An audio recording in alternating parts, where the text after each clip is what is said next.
A very good afternoon to all. I'm Sneha Karki from Cooperative Development Board, and I welcome you all to a webinar today on the topic Catalyzing Cooperatives through focus on ESG. In today's evolving economic landscape, environmental, social, and governance principles are no longer optional. They have become essential for building resilient, responsible, and future-ready institutions. By integrating ESG practices, and cooperatives can not only enhance their operational efficiency and financial sustainability, but also strengthen their social impact, uphold ethical governance, and contribute meaningfully to environment stewardship. We are delighted to welcome Dr. CMA Dr. S.K. Gupta sir today as a guest facilitator, bringing his valuable expertise to the session.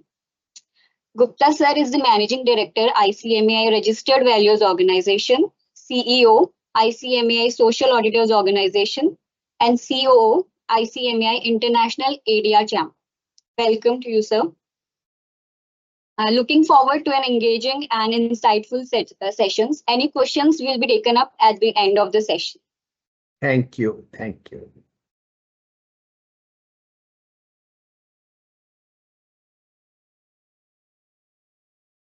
So good afternoon and welcome everyone to this webinar being organized by Cooperative Development Board on catalyzing cooperatives through focus on ESG.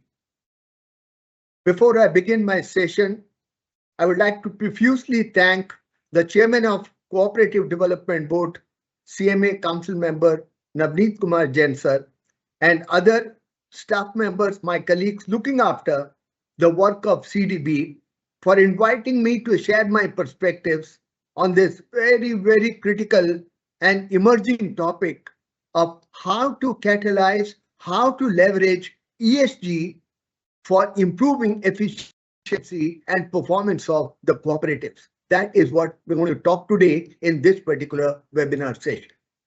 Thank you so much for joining in, all of you. Now, we need to first understand the current and emerging business and economic environment, and then take it through the operations of cooperatives, and then build a case for actually implementing ESG strategies in the cooperative organizations for facilitating and improving their efficiency, performance, and sustainability. So I'm sure all of you will agree with me that the world is changing, and the world is changing very, very significantly and rapidly. I'm not only talking about the last 3.5 years, when the world as a whole had been impacted by COVID-19 pandemic situation, but even otherwise, if you look back a few decades, you will find that there has been a very, very significant and radical change which has happened in this world, which has changed the way we live our life, and which has also changed the way the businesses function in the marketplace. Business and economic environment today is very different from what it used to be a few years back or a few decades back. Today, the business and economic environment is highly volatile, very, very uncertain, hugely complex, very ambiguous, and to top it all, there is always that fear of uncertainty lurking at the back of our minds all the time, because you never know what really might happen a few quarters or a few months down the line. And that's why we capture the current and emerging business and economic environment in terms of an acronym, VUCA-FU, highly volatile, very, very uncertain, hugely complex, very ambiguous, and fear of uncertainty is the father of all uncertain ambiguities in the business economic environment. In this business scenario, we find some old gold-plated companies still existing, sustaining in a marketplace, but at the same time, we also know that some of the companies which were once very, very solid brands, they have fallen by the wayside. They're no longer existing in the marketplace today, possibly because they could not adapt themselves to the changing business and economic environment. Look at Kodak, look at Nokia, look at Xerox, look at Lehman Brothers. Many solid brands of the yesteryears, they have just vanished from the market. That's because they've not been able to sustain. They could not adapt themselves to the changing time. At the same time, today we also have a large number of so-called startups or new age companies which are mushrooming all across the world, including India. And these companies are changing the rules of the game very, very dynamically. In fact, India already has over 115 unicorns. What is a unicorn? A unicorn is a startup which has valuation exceeding $1 billion US. 1 billion is 100 crores. And going by the approximate current exchange rate of dollar to India at approx rupees 88.50, that means any startup company with valuation exceeding 8,850 crores is called a unicorn. And we already have more than 115 unicorns in India, and the number is growing week after week, month after month. Some of these new age companies have come up with some very, very disruptive business models. To give you some examples, world's largest travel car company does not own a single car of its own. Look at the business model. That's Ola Uber model that we are looking at. World's largest travel lodging company does not own a single hotel property. That's OYO, Airbnb. And the world's largest retailer, Amazon, does not own a single brick and mortar store. These are amazingly disruptive business models, which were unheard of till about a few decades back. But these are the realities of the corporate world in 21st century. Very, very disruptive, innovative business models. Now, in this business and economic environment landscape, when you check out the performance of the companies, you find that many companies have profitless turnover. They have a great top line, but end of the day, there is no profit. Many companies also have cashless profit. They have profit as per profit and loss account, but then there is no cash, there is no liquidity. Profitless turnover, cashless profit, but when you look at their valuations, wow, skyrocketing, soaring very, very high. Some of the businesses in the marketplace have very significantly higher valuations, which enables them to sustain, grow. And then you check out the reason why some of these companies have high valuations and why they are fancied by the investors. One common factor that emerges is their focus on ESG. These companies have embedded ESG into their DNA. They look at not only profit, but they look at triple P, profit, planet, people. They not only look at profitability of the organization, but they actually focus on environment, social factors, and how the organization is governed that is the governance architecture.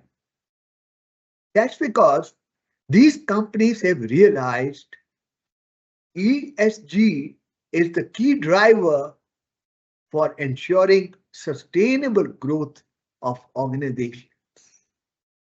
If you don't focus on ESG today and going forward, I think sustainability for such an organization, ignoring ESG, is going to become a big question mark and is going to become a big challenge in this emerging business and economic environment where there is greater and increasing focus on ESG. So we talked about changing paradigms of business. The business and economic environment is Vukafu, where there are some very, very disruptive business models which have changed the rules of the game. Technology has transformed how we live and work in today's times, in 21st century. Demographic shifts are reshaping society and the workforce.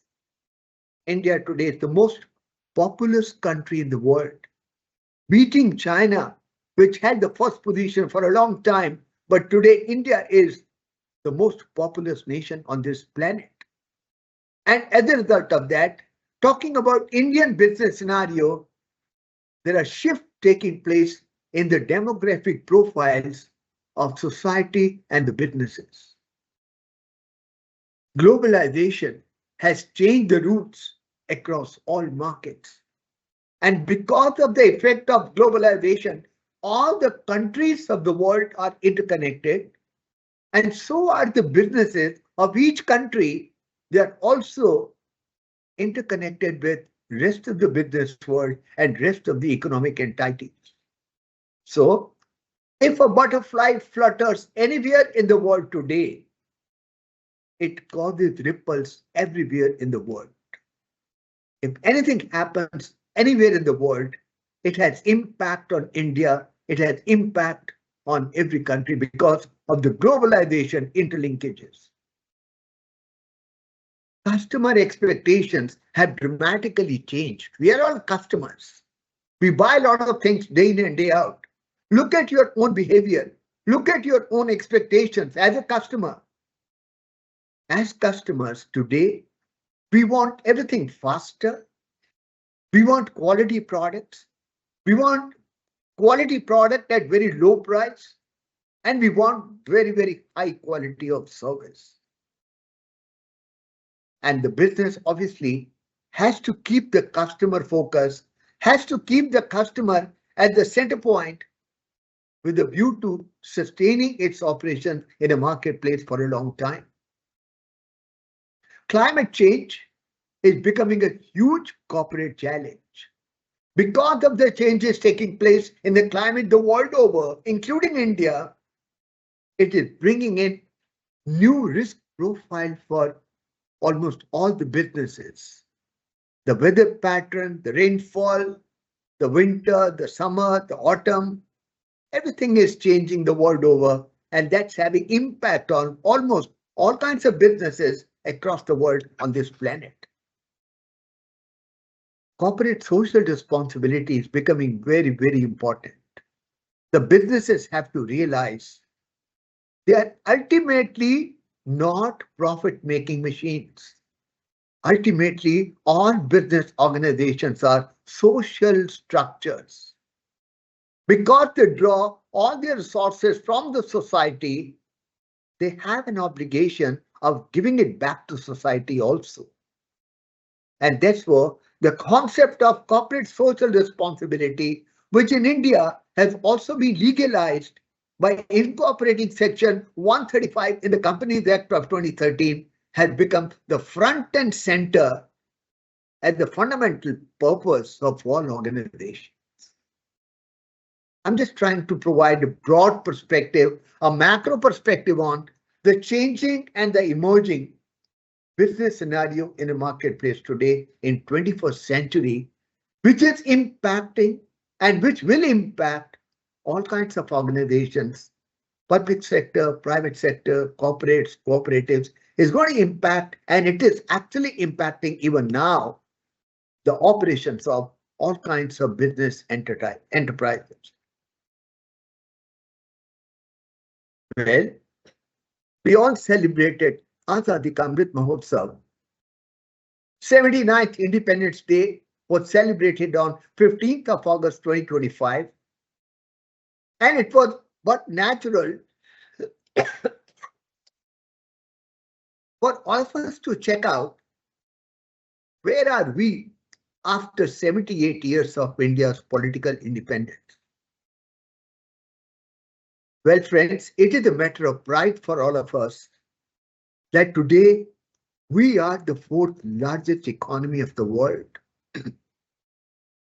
With GDP number of approximately 4.2 trillion US dollars, we are only behind China and US and Germany, and we are the fourth largest economy of the world.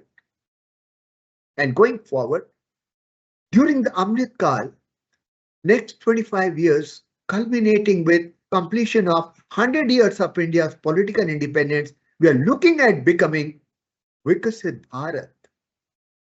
And for that, Make in India, Make for the World is one of the most critical ambition that we have, which will fulfill our vision of becoming Vikasit Bharat by 2047. We are also looking at inclusive and sustainable development, where yes, the target and objective is to increase per capita income. But at the same time, the model of growth that we are looking at is inclusive and sustainable, which impacts and benefits people at the bottom of the pyramid. And ultimately, we are looking at improving the quality of life of the people living in India. GDP is an important indicator of the level of economic development of a country. But there are many economists and experts who believe that GDP is not a true measure of the level of economic growth of a country. Ultimately, you got to check out what is the quality of life of the people living in a particular country, which is measured by a different index, Gross National Happiness Index, GNHI. In terms of Gross National Happiness Index, where about 163 countries are tracked, we are very, very poorly placed at rank number 110. 110 out of 163. Whereas in terms of GDP numbers, we are the fourth largest economy of the world. That's the gap that we want to bridge.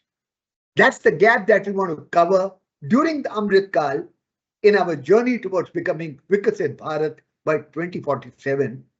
And in this mission that we have taken for ourselves, cooperative organizations have a very, very key and important role to play. The whole architecture, the principles, the objectives, the vision, the ethos on which the cooperative organizations are structured is very, very critical enabler for achieving the objective of inclusive and sustained growth and for becoming Vikasit Bharat by 2047. Cooperative sector plays a very important role in socio-economic development, inclusive growth, in achieving sustainable development goals. United Nations came out with 17 sustainable development goals in 2015, and cooperative organizations have a very, very important facilitative role to play in achievement of SDGs, sustainable development goals within a country, because cooperative organizations have a huge transformative power. They have a huge power to transform society, transform the quality of life of the people, transform the whole fabric of the country with a view to achieving the key objective of improving the quality of life of the people in the country. So cooperatives, as we understand, are third economic model. Normally you talk about public sector, private sector. Public sector organizations which are owned, controlled, and managed by the government. Private sector organizations which are owned, managed, and controlled by the private entrepreneurs. But there is the third bucket. There is the third economic model, which is based on the whole edifice of cooperation of people, and that's cooperatives. Traditionally, we talk about in a country, there can be either socialism or capitalism. But no, there is another alternative. You can have organizations for the people, by the people, of the people, and these organizations are characterized by the core principles and architecture of cooperation. Cooperatives are set up for mutual benefit of members, for achieving their common goals and objectives, and they operate on the principles of mutual support, mutual facilitation and help for seeking to achieve the cooperation of people, everyone involved in the functioning of an organization, to look for achieving mutual benefits by working together jointly, shoulder to shoulder with everyone. So for cooperative organizations to be able to play key and critical role in building Viksit Bharat, we also need to ensure that cooperatives are profitable and sustainable. If a cooperative organization is not profitable, it will not be able to sustain for a long time.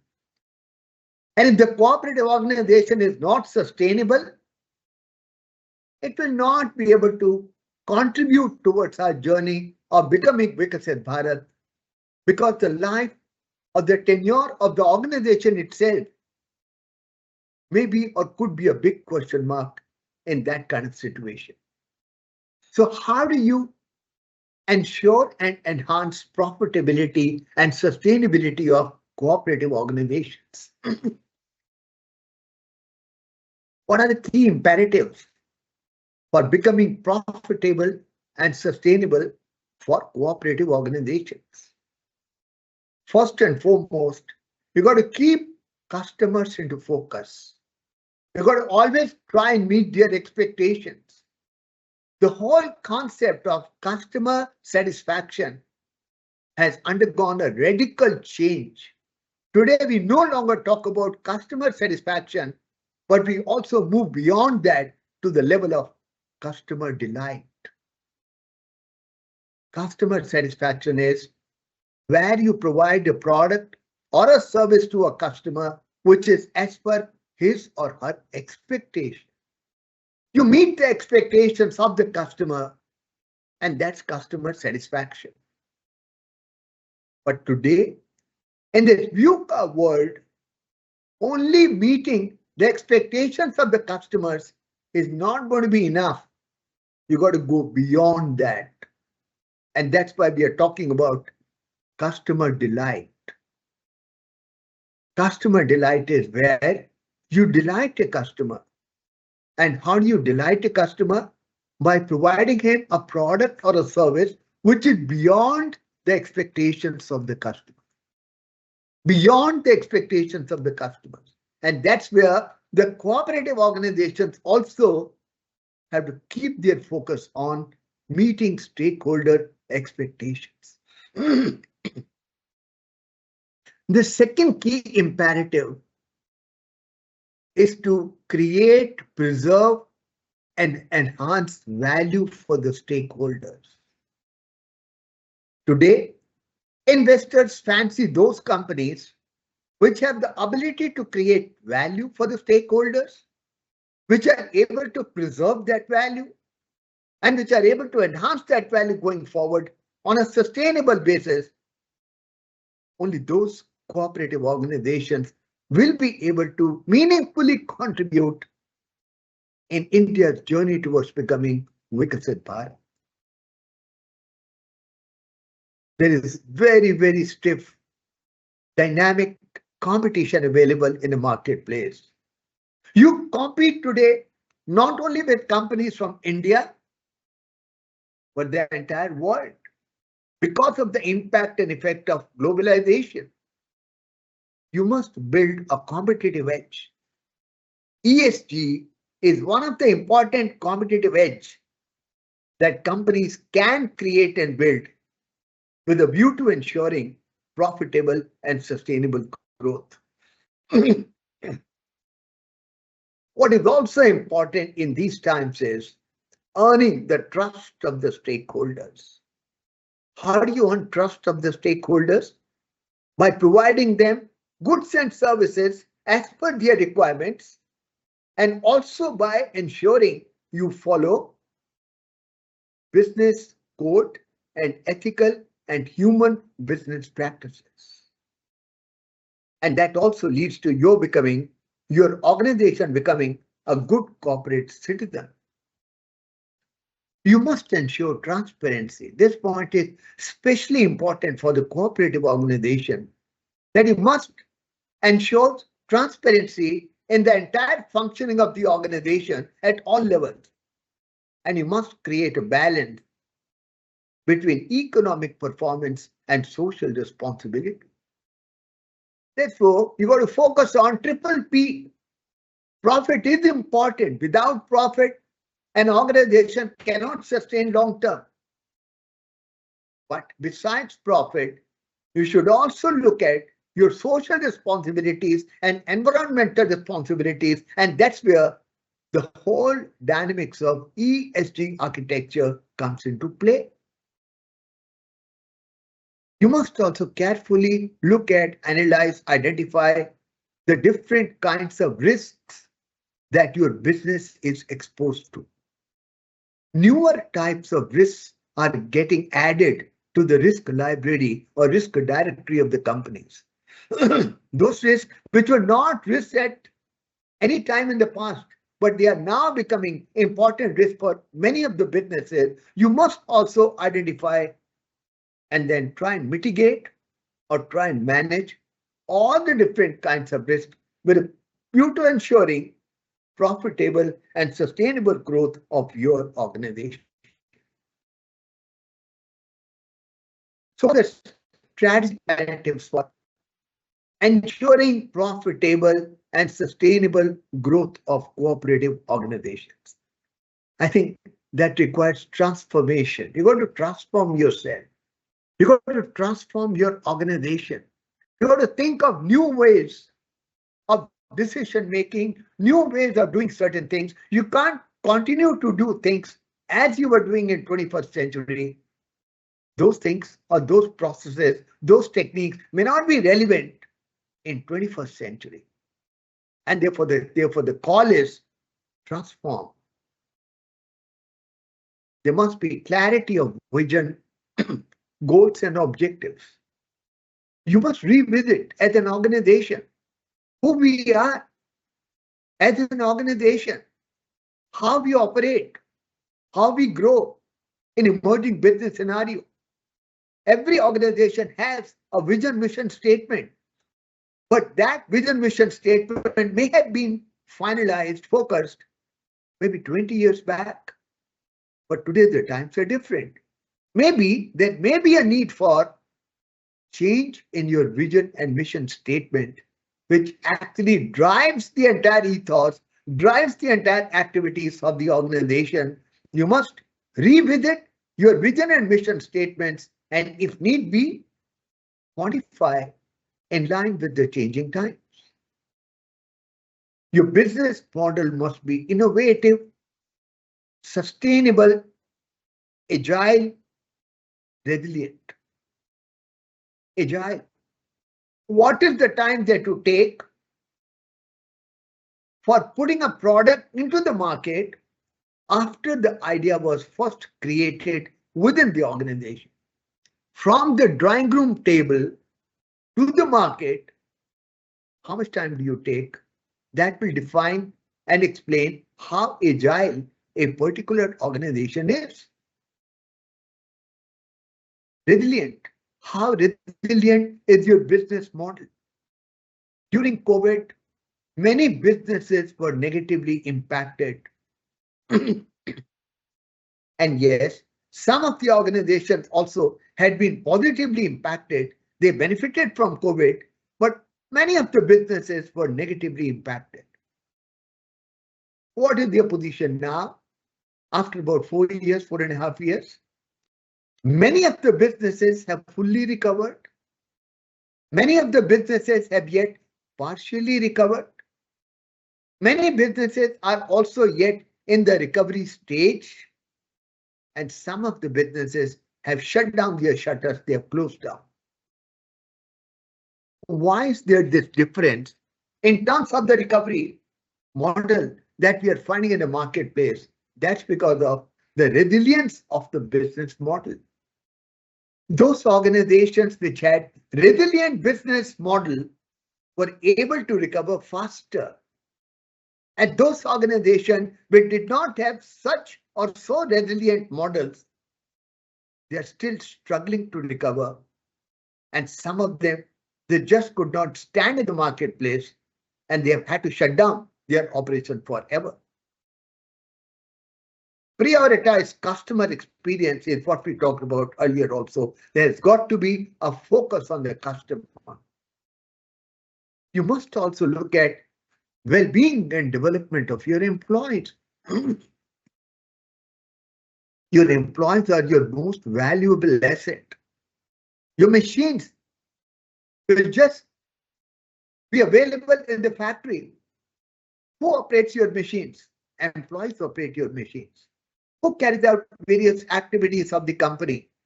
Employees do everything. Employees are therefore the most valuable asset that an organization has. Investing in their well-being and professional growth and development is very important. Offer them flexible working arrangements, provide them opportunities for continuous learning. You must have a culture which is supportive, which can attract and retain top talent, because happy and skilled workforce is one of the most precious assets that the business has today in 21st century. You must look at integrating technology into your business operations for maximizing efficiency. You must also look at your supply chains. The ultimate profitability and sustainability of your organization depends upon the resilience of your supply chain. And therefore, you must also look at supply chain resilience. Develop partnerships, develop long-term partnerships, facilitate your supply chain partners so that at the end of the day supports and facilitates your own business.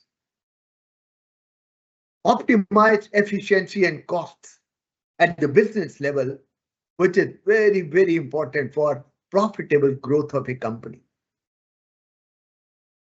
You must reach out to your customers, get feedback from them, get their suggestions, get some ideas from them, and try and incorporate those ideas into products and services that you offer to the extent possible, so that you can build long-term engagement and long-term relationships with your customers, and that ultimately is going to pay you rich dividend going forward.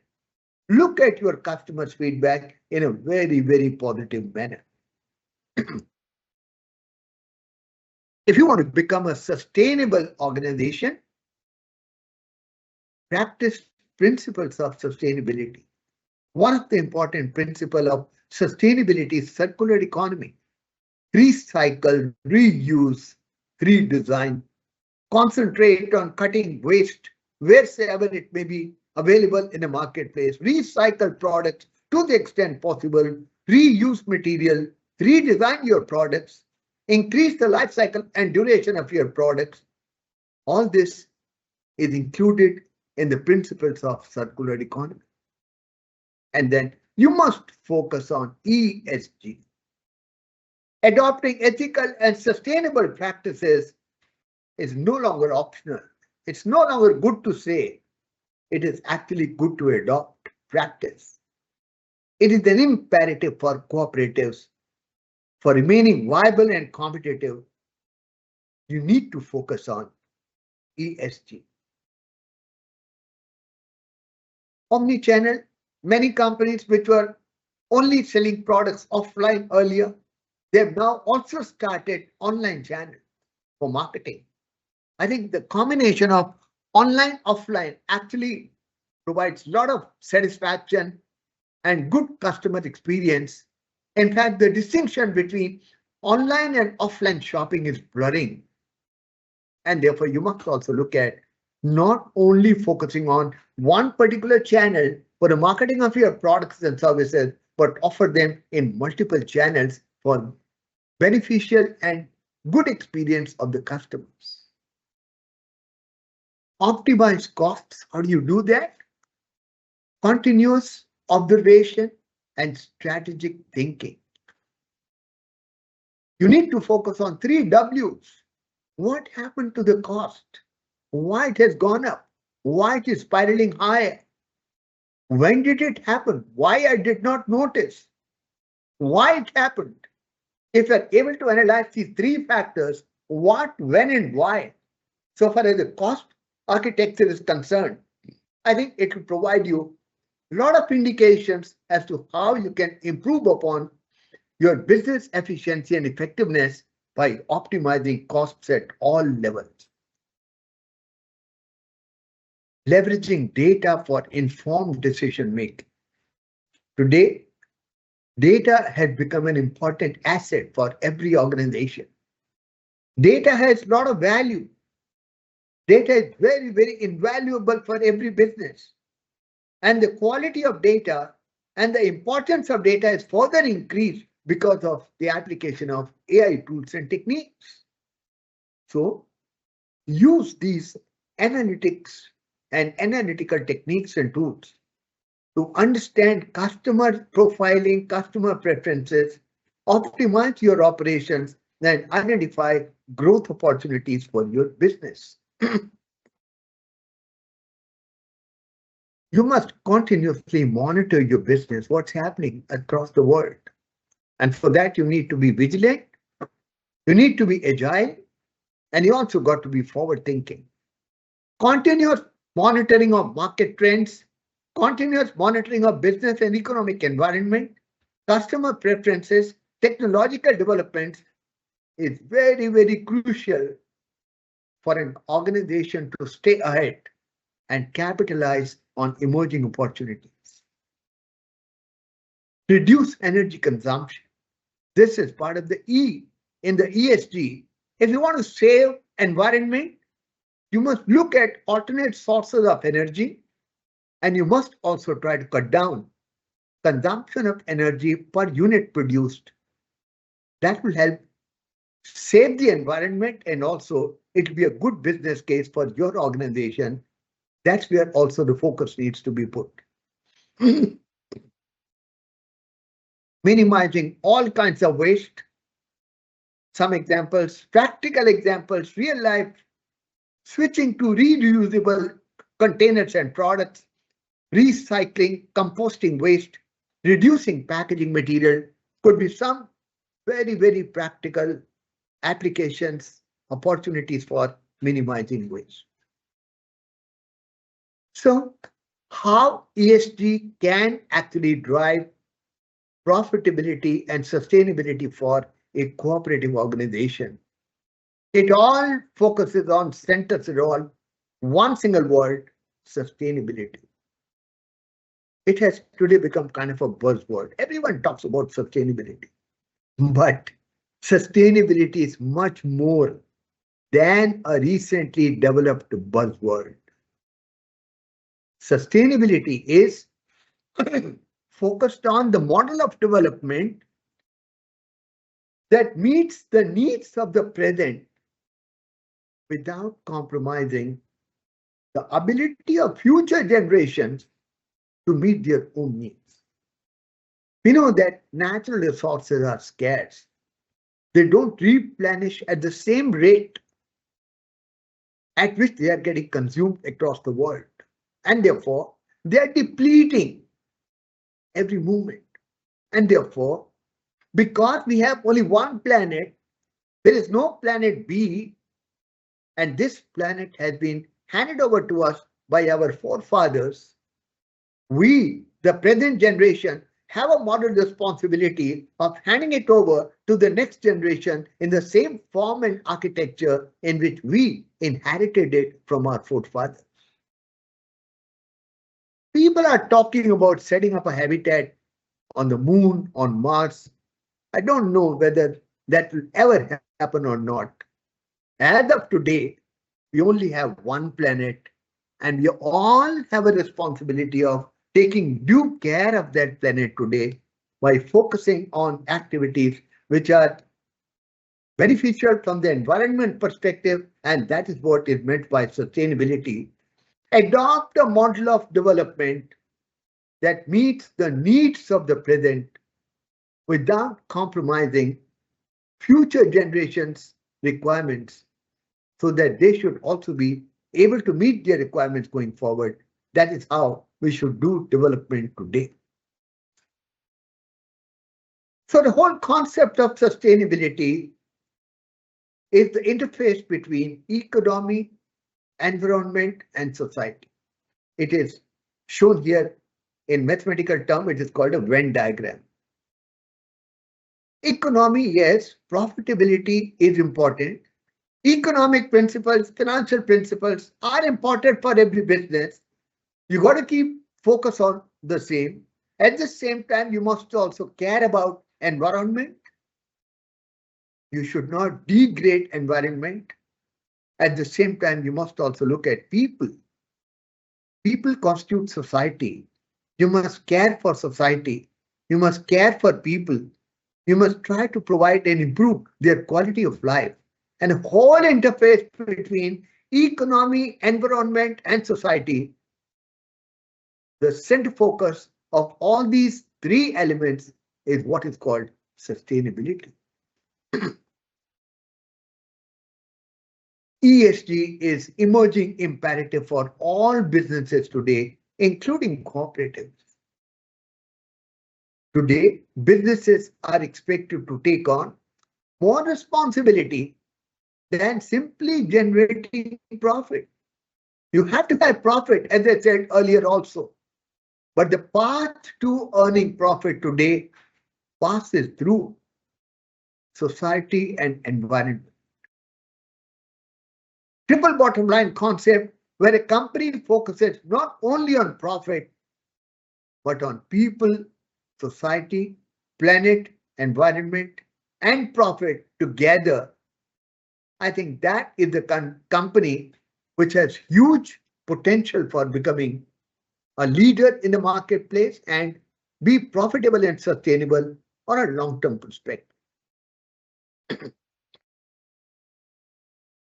There is a growing momentum towards ESG focus.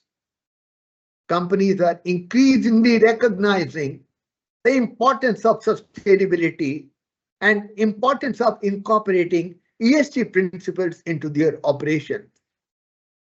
The demand is emerging from consumers and stakeholders. Who is demanding ESG focus? Consumers are demanding focus on ESG. They want sustainable products. They want companies to follow sustainable practices. Demand is coming from investors, people who would like to invest in your company. They are increasingly focusing on ESG, and therefore they want to invest their money in such companies which are high on the scale of ESG. Younger generation, they are committed to improving and building a better planet, improving the quality of life of the people of this planet, and they are prioritizing sustainability already. And of course, there is also pressure from the regulators, the government, SEBI, stock exchanges, RBI. All these regulators are focusing on ESG for the companies and trying to imbibe ESG regulations within their regulatory architecture, that's another important factor which is driving a push towards ESG for all the companies, including the cooperatives. So getting deeper into ESG, there are three words here: environmental, social, and governance. You must focus on environmental protection. How do you do that? You must have a strategy in your place to manage climate change. You must carefully deal with biodiversity, water efficiency, energy efficiency, cut down carbon emissions, and you must have within your organization EMS, environmental management system. You must look at environment as the life savior. We all exist on this planet because of the environment, and therefore we have a moral responsibility of protecting this environment, not only for our generation, but also for the future generations to come. You've got to cut down carbon emissions. You've got to utilize water more efficiently. You must use efficient energy more efficiently. And overall, you must have a strategy and vision how you're going to deal with climate change and environmental challenges. You must have within your organization what is called EMS, environmental management system. Social, where we are looking at changing dynamics and demographics of the workforce. You must provide equal opportunities for all segments of the society. No distinction either on gender or caste or religion. Everything should be based upon the skill sets someone possesses. You must also take care of health and safety of your employees and the society. You must carefully uphold human rights, very important. Zara, a fashion retailing company of France, gets its dresses created by getting them manufactured from very many different countries of the world. Bangladesh, Vietnam, China, Thailand, they get their dresses created in different locations. An article appeared in one of the journals of Europe, which said that a particular dress created by Zara, sold by Zara, has been created in China. And then the article went on to say, this particular dress has been created in China by using child labor. Now, once this report appeared in one of the journals of Europe, many people who would have read that report or otherwise came to know about that, they stopped buying that particular dress of Zara because this was a violation of human rights. Deploying child labor is a violation of human rights. Child labor is prohibited in most of the countries of the world. They said, we will not buy this dress because it has been created by deploying child labor in China. You must also focus on your responsibility towards customer in terms of product quality, in terms of product safety, in terms of your engagement with the customer, in terms of your experience that you provide to the customer. You must carefully evaluate all these aspects with a view to actually working positively on the social factor within ESG domain. Governance, how do you run your organization? Is it being run on ethical principles? You must focus on business ethics. Many companies, most of the companies actually, not even many, have a code of conduct. Very good. But having a code of conduct is just the starting point of focusing on business ethics. It has to go beyond, and ultimately everyone within the organization must start living the code of conduct. Living the code of conduct is the ultimate objective. You have a code of conduct in your organization. Ensure that people read it. And sure, not only read, but people should understand it. And sure, not only read, not only understand, but actually start living the code of conduct, start applying them in their daily life. That's where ultimately the business ethics will be able to be upholded in the particular organization. You must ensure that the organization is fully compliant with various kinds of laws which may be applicable on a particular organization. The structure of your governing board must be balanced. We should look at diversity of board, not only gender diversity. Normally, when you talk about board diversity, we only restrict ourselves to gender diversity. No, gender diversity is only one dimension of board diversity. You must look at people who are sitting on the board. They must be different skill sets, different backgrounds, different thinking patterns, different expertise, different domains. That's how you make your governing board very, very diverse. And you must look at shareholder democracy. You must uphold shareholder democracy. All cooperative organizations have members. You must look at upholding members' rights. You must give them participation. You allow them to voice your concerns. You must engage with them from time to time. You must keep the lines of communication open between the members and the management of cooperative organization. That's how you'll be able to uphold the principles of shareholder democracy. That's in the governance part of it. So what are the benefits of ESG? Okay, we'll do all this. End of the day, what is that we can expect? Improved customer loyalty. Customers today are also prioritizing companies which are high up on the scale of ESG. If you are higher up on the scale of ESG practices, customers are going to favor you over other competitors. Not focusing on E or S or G is a huge risk. There could be prosecution of the company because you have not complied with the regulations. Investors may not give you money at all. Stakeholders may not be happy with you. And therefore, the companies which focus on ESG, they are able to access capital easier. They get capital at cheaper cost. Your cost of capital comes down. You are able to build strong community relationships.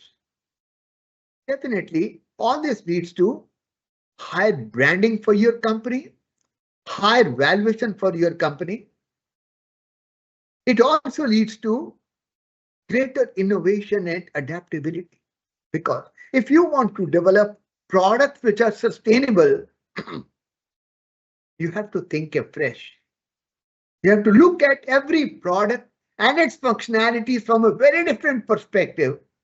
And that requires creativity, innovation, adaptability for developing products which are sustainable. It will also help you to attract and retain talent, human resources, and human resources are one of the key assets that every organization has. Once you start following the principles and practices of ESG, it's also going to help you comply with the regulatory requirements, and that's a big plus. That's a big positive from the company's perspective. You should not be defaulting in terms of your compliances with regard to regulatory requirements, and that will be ensured if the company focuses on ESG. And then at the global level, 17 Sustainable Development Goals given by UN. If every organization starts focusing on ESG, you start contributing towards achievement of those sustainability development goals. You facilitate, you contribute towards achievement of the sustainability development goals of the UN. So these are the key benefits of focus on ESG. So definitely for sure, there is a solid business case for focus on ESG for all kinds of organizations, especially and including the cooperative organization. So what all you need to do if you want to keep and give focus to ESG in your company? What is required to be done? How do you get ready for ESG focus? Communicate your strategy and goals very, very clearly. Your strategy must include ESG. The DNA of the organization should include ESG. And once that has been formalized at the top level, then it must be percolated, communicated down the line across the organization, across all hierarchical levels.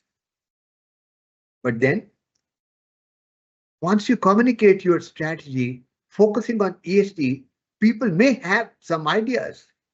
People may have some response. People may have some feedback, both positive and negative. Don't shun them out. Hear them out very, very patient. They may give you some suggestions which may be really worth adopting, implementing. That's the first core of getting ready for ESG. Imbibe ESG into your strategy and communicate that strategy across the organization, across all hierarchical levels, and maintain open lines of communication. Hear very, very patiently for both positive and negative feedback. Then you must have a team who is going to work on implementing ESG practices. And the team must be given very, very clear instructions with regard to their roles and responsibilities. If the roles and responsibilities are not clear, I don't think it will work. You need to have a team, multidisciplinary team, and they must be given clear roles and responsibilities. Many people in the marketplace today talk about sustainability, but they really don't understand what it takes to develop and practice sustainability. They don't really know. So there is definitely going to be a need for training to the employees to help them understand their role and responsibilities in terms of creating ESG focus in their operations. Yes, it will also require some budget. If you want to follow or focus on ESG, it's going to require some budget allocation. You must create a provision in your budget for undertaking ESG related activities in your organization. With a view to driving the ESG agenda, it would be a good idea to have a separate committee of the board which only focuses on ESG. There are certain committees of the board which are mandated by SEBI, by stock exchanges under LODR, but ESG committee as yet is not mandated, not mandatory. But many good companies have actually constituted a ESG committee of the board to look at and focus on the ESG aspects of their operations. Many good companies have also gone ahead with one more very good practice. They organize one board meeting every year with single agenda. Only agenda is discussion on ESG. What happens is every board meeting, there are some items pertaining to ESG which are obviously discussed in every board meeting. But there may be 40 items on the agenda, 30 items on the agenda. 3 items may only relate to ESG. But some good companies say, we want to organize one board meeting every year only for the purpose of discussion on ESG. One single agenda, the single agenda is the agenda of ESG discussion. That's what some of the good companies have started following this best practice. But while implementing ESG, you also got to carry out what is called a materiality assessment. You know, you got these 3 words here. You have E, S, and G. You're required to focus on environment, society, governance. Practically speaking, focusing on all the 3 at one single time may not be practical for any organization, let me tell you. every organization has to identify priorities. For a particular company, E could be more important. For another company, S could be more critical. But third company, probably G factor may be most important. I'm not saying leave the other two. Focus on one at a time. By prioritizing, give some lower priority to the other two factors for the time being. And for that, you need to carry out a materiality assessment with a view to finding out which of the factor is most critical for a particular organization. Every organization is different in terms of objectives, processes, products, services. Therefore, each organization will have to carry out a materiality assessment, then identify and find out which factor is most critical for this particular organization, and then start working on that. Once you start your ESG journey, it will be a good idea to have and set measurable ESG goals. Unless you have a goal, you will not know whether you have achieved what you intended to achieve or not. Therefore, every journey, every new initiative, it must also have a goal. Similarly, you must also have goals for ESG progress. And the goal should be such that it is measurable and it will be easier to track. It will be easier for the people to understand whether goals have been achieved, not achieved, fully achieved, partially achieved. The goal should be measurable. An important aspect is it must also have a timeline. Within how much time you're going to achieve what is how the goal should be stated. 2 years' time, we're going to cut down carbon emission by 10%. Very good. We're putting down here. Within 2 years, you're looking at cutting down carbon emissions in a company by 10%. It will be still better if you add one more dimension here. You say we want to cut down carbon emission in this company from 20% to 15% or 20% to 18% over a period of next 2 years. So here now, in this particular statement, you are including 3 different aspects. How much reduction do you want? What is the timeline? Where we are right now? Where we want to be after 2 years? Very clear statement of what you want to achieve over a period of time. That's how the ESG goals should be such that they are measurable, achievable, trackable within a given timeline. So for focusing on ESG, you need to align your ESG focus with your business strategy. The two can't work separately. No. I mean, ESG has to become part of the DNA of the company. It has to be part of your overall strategic vision. And that's where the connect has to be built. You got to connect the dots. You got to connect ESG with business strategy. Then only it will actually deliver goods. Otherwise, the results may not be available as expected. Once you have included ESG into your business strategy, at the next level, you also got to develop various policies which support achievement of business strategy and also develop various procedures which ensure that the policies are followed. So there is a hierarchy: strategy, policies, procedures. First, you lay down your strategy, then develop policies which support strategy, then you build procedures which help you to enforce those policies, which will help you to achieve the ultimate strategy of the company over a given period of time. There are 5 success factors for ESG sustainability programs that a company may start.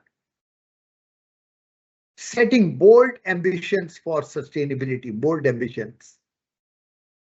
Anything less than bold will not work. It has got to be a bold decision taken by the top management of the company to focus on ESG, to include ESG as part of your strategy, and to make ESG as part of the DNA of the organization. It has to be a very, very bold ambition on the part of the top management. After top management, the next year, you have to get the leadership aligned. The CEO, the vice presidents, the general managers, the departmental heads, all of them have to be brought on board. Because end of the day, they are the people, those are the leaders, they are the part of the executive team which is actually going to implement the ESG programs. They have to be aligned with the vision and bold ambitions of the top management. Having done this, you need a very, very clear roadmap. Goals which should be measurable, which should be time bound, which should be practical, which should be achievable, which should be trackable. You must have a clear roadmap. Then you must frame and compose teams, multidisciplinary teams. Identify, clarify their roles and responsibilities. Provide training wherever required, and then encourage your teams to test and scale up fast, agile. We used the word agile earlier also. Your organization has to be very, very agile. The teams will work on innovation, but once a product has been innovated, it is required to be tested, then put in the market on a sample basis, and then scaling up. How long will you take to do all these three steps? That's the key. The organization has to be very, very agile, so that the time gap between creating a prototype, building a commercial setup, putting it out in the marketplace, the time should be very, very less. All this end of the day requires a right kind of a mindset for everyone within an organization to balance financial performance of the company with the ESG performance. You don't have to lose sight of your financial parameters. They are very, very important. They are the lifeline of your business. But at the same time, you must also look at and focus on the ESG dimensions of your business. Balancing the two together with the right kind of a mindset is the ultimate key for becoming a leader in the ESG journey of the organization. ESG is the need of the hour for India in our journey towards becoming Viksit Bharat. Without a focus on ESG by all the organizations, we may not be able to achieve our vision and dream. We must build policies which have environment first call and which have environment friendly call and which are socially responsible. And therefore, ESG will also require different kinds of missions at the government level. The government has already announced Clean Air Mission, National Electric Mobility Mission, National Solar Mission, Indian Cooling Action Plan, and private sector organizations also will have to think of some new innovative business models and innovative ESG focused programs with a view to creating the kind of change that we want to create in a marketplace. And that will also require a change in the framework of corporate reporting.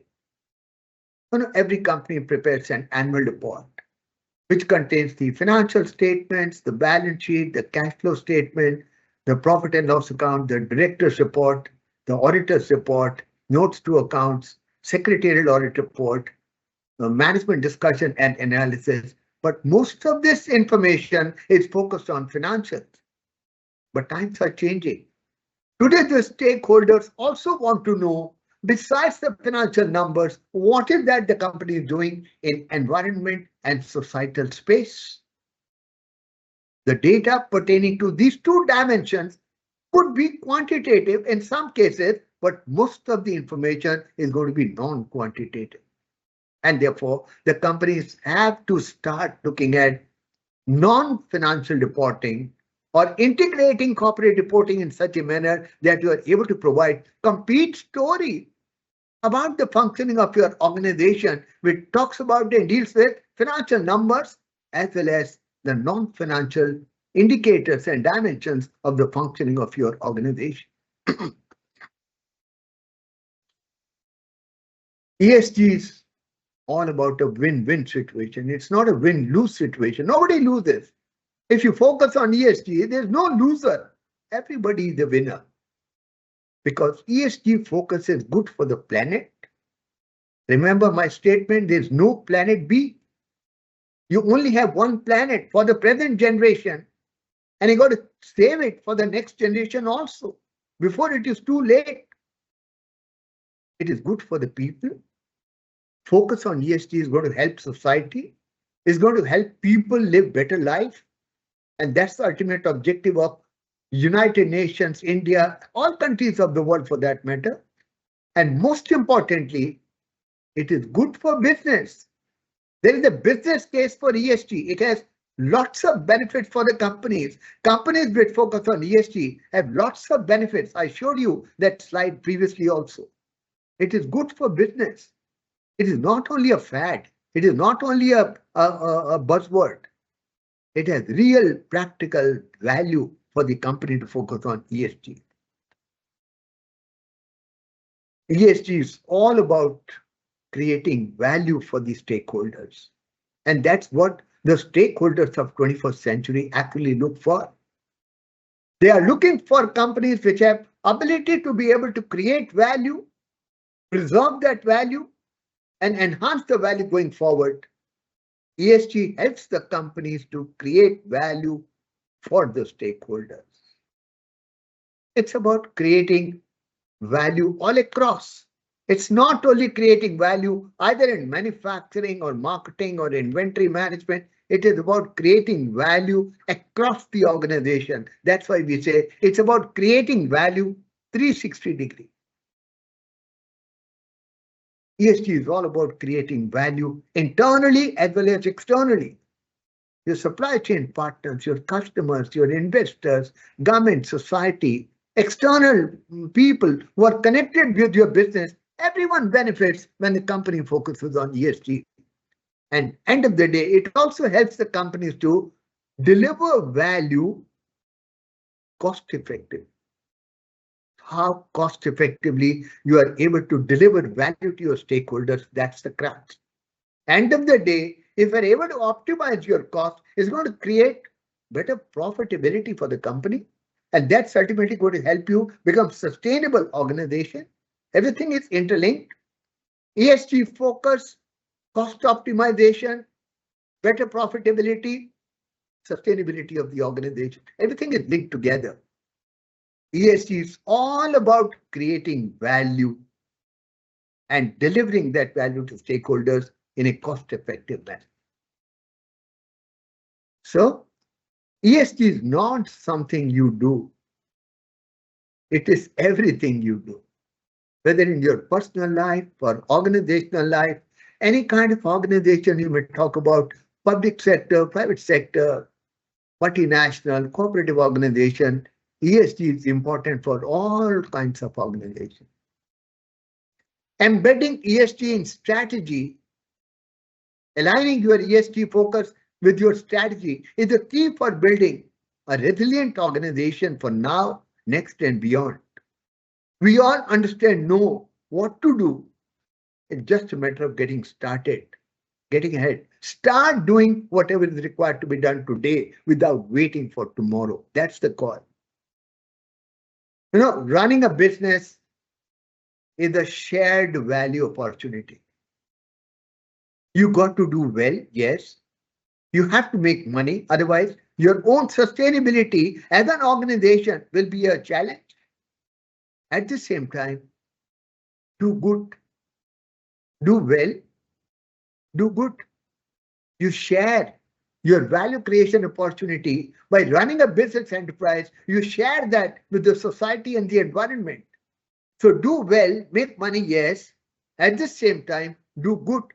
Solve social and environmental problems side by side so that you can become a good corporate citizen, so that stakeholders provide higher valuation to you, so that you get better brand value in the marketplace. And that will happen only when you look at your business opportunity as an opportunity to create shared value by doing well, at the same time doing good.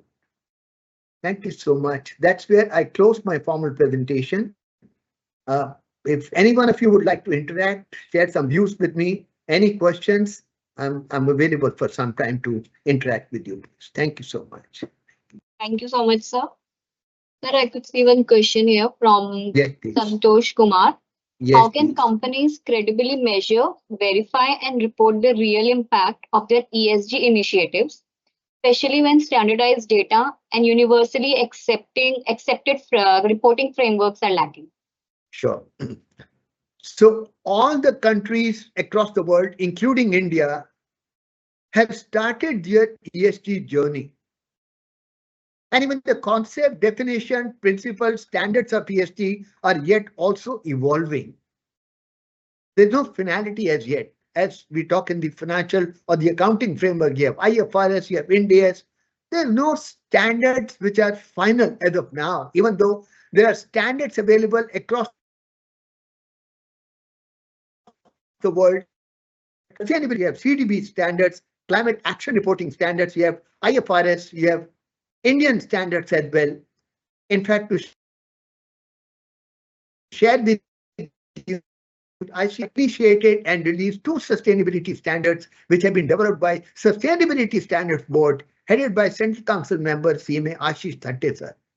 We are the first professional institute in India to come out with 2 India-specific, India-contextual sustainability standards. These are available on the website of the institute as well as available on the web page of SSB. You can check it out, download, and read through. The first initiative that we have taken so far. Even in the regulatory perspective, we have BRSR, Business Responsibility and Sustainability Reporting, which had been mandated by SEBI for top 1,000 companies by market cap with effect from 31st of March 2023. It's been there for last 2 years now, where the companies have to report on 9 principles of BRSR, and 9 principles actually have 145 plus checkpoints, which include energy, efficiency, society, governance, the different kinds of parameters, 145 checkpoints which the companies are required to report. So slowly the companies are learning how to capture data with a view to filling up this BRSR form, 145 checkpoints, and the data is very, very encouraging.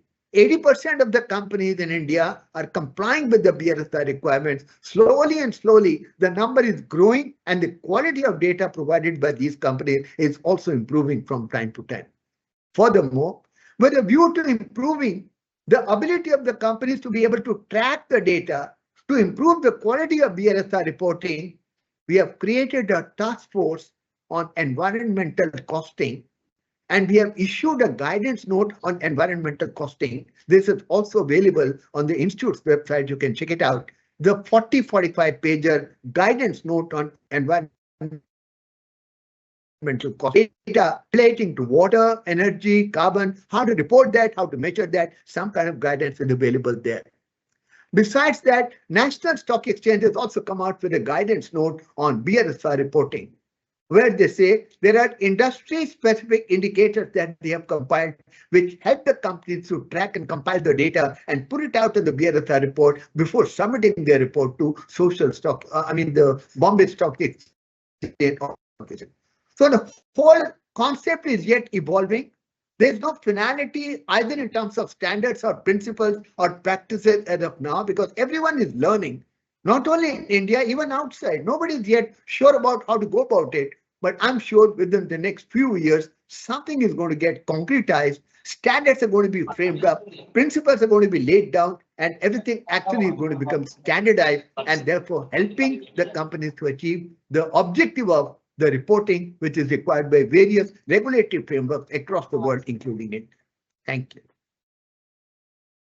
Thank you so much, sir. If there are any more questions, you can please write it on the Q&A section.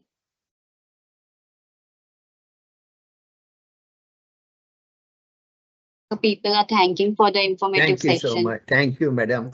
I'll share my presentation through the coordinator. Sure, and this will get shared to all the members. Thank you so much for joining me this evening. Thank you so much. Namaskar. Thank you. As we conclude with this insightful webinar on catalyzing cooperatives to focus on ESG, I would like to extend my heartfelt thanks to CMA Dr. S.K. Gupta sir for sharing his knowledge and expertise with us, and to all the participants for joining us today for the webinar. I hope you Thank found you. today's webinar valuable and informative. Thank you so Thank much, you. sir.